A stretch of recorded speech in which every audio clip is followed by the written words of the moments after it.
చిన్నపిల్లల్లో కంటి జబ్బులు.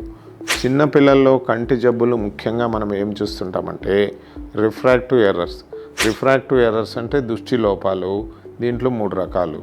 హైపరోపియా అంటే దూరదృష్టి, అంటే దూరంది ఒక రకంగా కనపడుతుంది, దగ్గరది సరిగా కనపడదు అని. హస్వ దృష్టి, దీన్నే మయోపియా అంటారు. వాళ్ళకి దగ్గర కనపడుతుంది కానీ దూరం బ్లాక్ బోర్డ్ కానీ దూరం వస్తువులు కానీ కనపడవు. ఆస్టిగ్మాటిజం అంటే దూరంది కానీ దగ్గర కానీ అస్పష్టంగా కనపడము. ఇది ఎందుకు అంటే సిలిండ్రికల్ ఎర్రర్ ఉంటుంది. ఆ సిలిండ్రికల్ ఎర్రర్లో ఉండే దానివల్ల ఒక మెరిడియన్ క్లియర్గా కనబడము, ఇంకొక మెరిడియన్ అస్పష్టంగా కనపడము జరుగుతుంటుంది. సో వీళ్ళకు ఈ ఆస్టిగ్మాటిజం ఉన్న వాళ్లకు running of the letters, confusion of the letters.